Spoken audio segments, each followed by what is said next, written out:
दोस्तों आज हम बात करने वाले हैं मोनोपोलीज की। 1960 का इंडिया इमेजिन करो।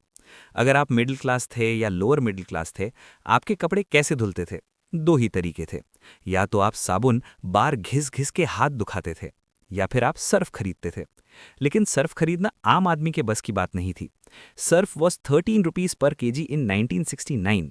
आप बोलोगे सर 13 रुपये तो कुछ नहीं है। भाई उस जमाने में एक एवरेज आदमी की सैलरी 100 या 150 रुपये होती थी। मतलब अगर आपको कपड़े धोने हैं तो आपको अपनी सैलरी का 10% सर्फ पे खर्च करना पड़ेगा। ये मार्केट हिंदुस्तान यूनिलीवर यानी HUL का किला था। वो राजा थे, वो प्राइस सेट करते थे, वो डिसाइड करते थे कि इंडिया क्या यूज करेगा। उन्हें लगता था गरीब आदमी पाउडर यूज नहीं करता, पाउडर इज अ लग्जरी। लेकिन उन्हें यह नहीं पता था कि गुजरात के एक छोटे से सरकारी दफ्तर में एक 24 साल का लड़का काम कर रहा है, एक जियोलॉजी और केमिस्ट्री का स्टूडेंट, जिसके पास बिजनेस की डिग्री नहीं थी, पैसा नहीं था, लेकिन उसके पास एक फॉर्मूला था। उसका नाम था करसन भाई पटेल। आज की कहानी किसी IITN की नहीं है।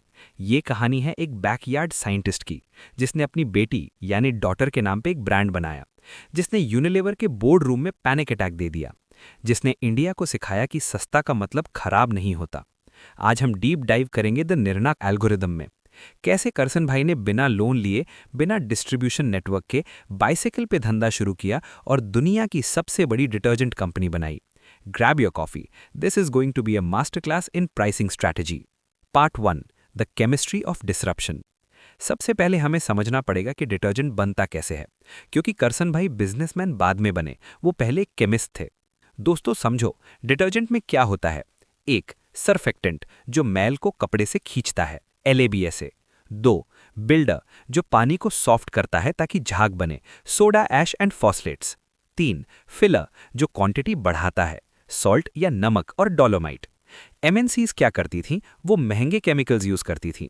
वो एक्टिव डिटर्जेंट लेवल 20 से 25% रखती थीं, इसीलिए सर्फ महंगा था।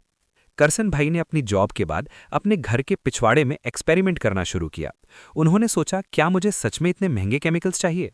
उन्होंने देखा कि इंडियन औरत यानी हाउसवाइफ की साइकोलॉजी क्या है, उसको क्या चाहिए। एक, झाग यानी फोम। इंडिया में हम मानते हैं कि अगर झाग नहीं है तो सफाई नहीं है, चाहे ये साइंटिफिक सच हो या ना हो। दो, सफाई, कपड़ा साफ दिखना चाहिए। तीन, प्राइस, वो अफोर्ड कर सके। करसन भाई ने एक नया फॉर्मूला बनाया। उन्होंने महंगे फॉस्फेट्स को हटा दिया, उन्होंने सस्ता सोडा ऐश डाला, उन्होंने एक्टिव डिटर्जेंट को थोड़ा कम किया, अराउंड 16-17%। रिजल्ट, एक पीला पाउडर। सर्फ सफेद था, निरमा पीला था। Quality, it was good enough. Price, hold your breath. Surf था 13 रुपीज पर केजी, करसन भाई का पाउडर बना 3 rupees per KG. 13 rupees versus 3 rupees, ये 10-20% का डिस्काउंट नहीं था, ये 75% का डिसरप्शन था। पीटर थील अपनी बुक 0 to 1 में कहते हैं, you need a 10x improvement over the existing solution. Karsan bhai gave a 4x price improvement. उन्होंने ये पाउडर बनाया, एक प्लास्टिक की थैली में पैक किया, ना कोई फैंसी बॉक्स, ना कोई ब्रांडिंग, सिर्फ स्टेपलर मारा और ब्रांड का नाम रखा अपनी बेटी के नाम पे जो अब इस दुनिया में नहीं थी, निरुपमा यानी Nirma. Art 2, the bicycle distribution model. अब प्रोडक्ट रेडी है, लेकिन बेचोगे कहाँ? दुकानदार नए प्रोडक्ट को रखने से मना कर देते हैं। कौन खरीदेगा ये पीला पाउडर, हटाओ इसे। डिस्ट्रीब्यूटर्स कमीशन मांगते हैं, उधारी मांगते हैं। करसन भाई के पास उधार देने के लिए पैसे नहीं थे। He was still working his government job. तो उन्होंने शुरू किया the zero cost logistics model. वो सुबह ऑफिस जाते थे साइकिल पे, साइकिल के कैरियर पे डब्बा रखते थे निरमा का, रास्ते में जो भी घर पड़ता था दरवाजा खटखटाते थे। बहन जी, ये पाउडर ट्राई करो, अगर अच्छा ना लगे तो पैसे मत देना, मनी बैक गारंटी। 3 रुपए का रिस्क कौन नहीं लेगा? लोगों ने ट्राई किया, कपड़े साफ हुए, झाग बना और सबसे बड़ी बात, पैसा बचा। धीरे धीरे वर्ड ऑफ माउथ फैलने लगा। करसन भाई ऑफिस से आते, रात भर पाउडर मिक्स करते, हाथ से, बिना मशीन के। धूल उड़ती थी, हाथ जलते थे केमिकल से। सुबह फिर साइकिल पे निकल जाते। 3 साल तक, 3 इयर्स उन्होंने अकेले ये काम किया। 1972 तक वो महीने का इतना पाउडर बेच रहे थे कि उन्होंने अपनी सरकारी नौकरी छोड़ दी। Cash flow economics.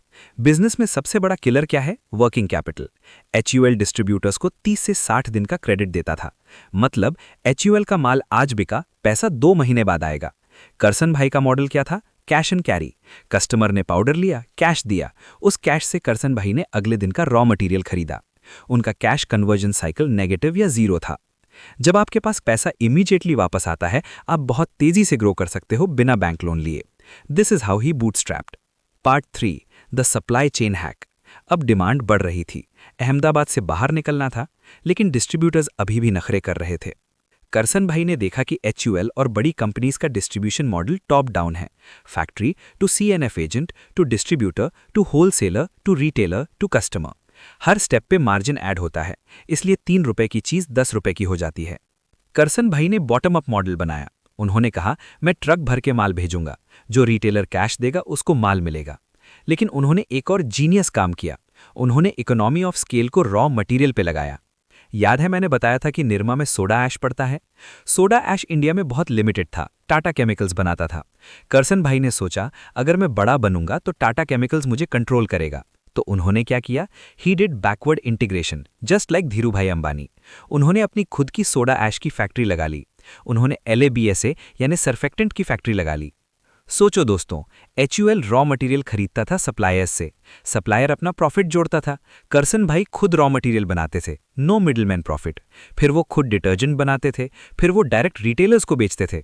इसीलिए वो 3 रुपए का प्राइस पॉइंट 10 साल तक मेंटेन कर पाए जब इन्फ्लेशन बढ़ रहा था। This is called a cost मोट।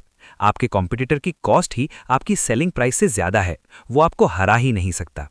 Part 4, the marketing revolution. अब निरमा गुजरात में हिट था, लेकिन इंडिया अभी बाकी था। 1980s में टीवी आ गया था। लोग रामायण और महाभारत देखने के लिए टीवी के सामने बैठते थे। करसन भाई को पता था कि अगर मुझे घर घर पहुंचना है तो मुझे टीवी पे आना पड़ेगा। लेकिन टीवी एड्स महंगे थे। उन्होंने एक जिंगल बनवाया, शायद इंडिया की हिस्ट्री का सबसे स्टिकी जिंगल। हेमा, रेखा, जया और सुषमा, सबकी पसंद निरमा। इस एड को ब्रेक डाउन करते हैं। ये मास्टरपीस क्यों था? Number 1, the characters. Hema, Rekha, Jaya, Sushma, ये कौन है? ये ऑर्डिनरी हाउसवाइव्स हैं, कोई मॉडल नहीं है। ये आपकी पड़ोसी हैं। Relatability 100%। Number 2, the visual. Ad में दिखाया गया कि एक लड़की का फ्रॉक गंदा हो गया है और निरमा से धोते ही साफ हो गया। दूध सी सफेदी निरमा से आई। Number 3, the mascot, the spinning girl. Nirma, उनकी बेटी की फोटो। It created an emotional connection. लेकिन मार्केटिंग सिर्फ ऐड नहीं थी। एक बार क्या हुआ, सेल्स थोड़ी डिप हो गई, पेमेंट लेट आ रही थी।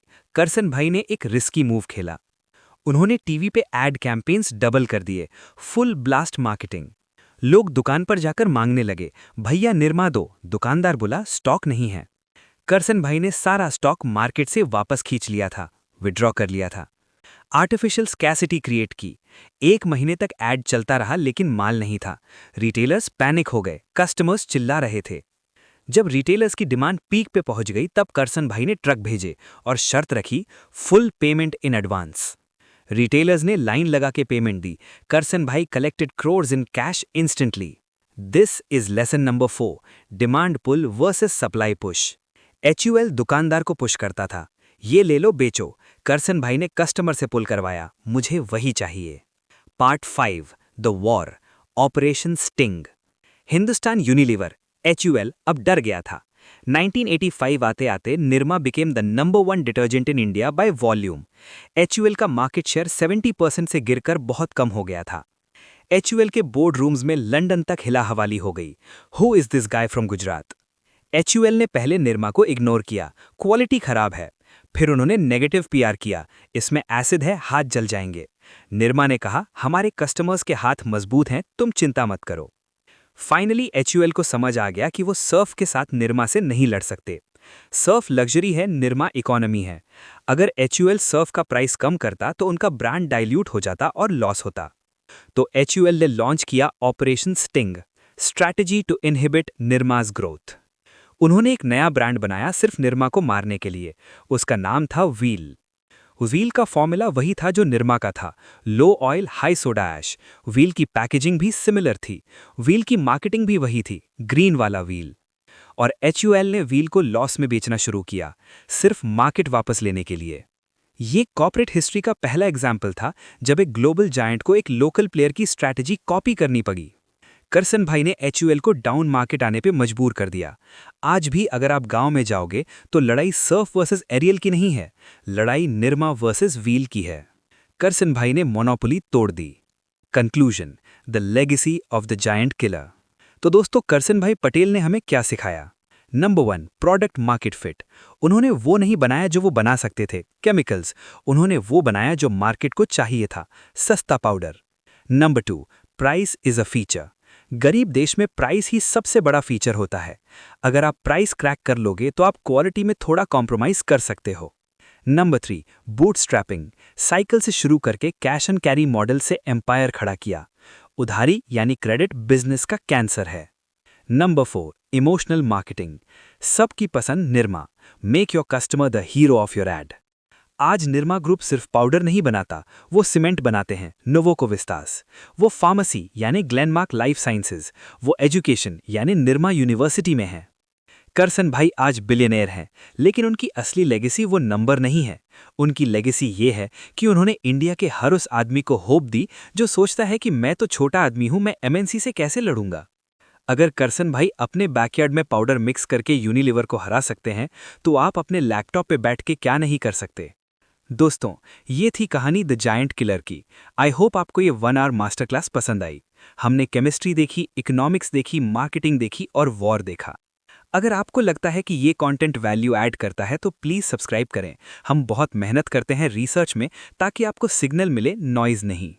नेक्स्ट एपिसोड में हम किसके बारे में बात करें? Shiv Nadar HCL, the garage startup of India, या Subhash Chandra ji, the rice trader turned media Mughal?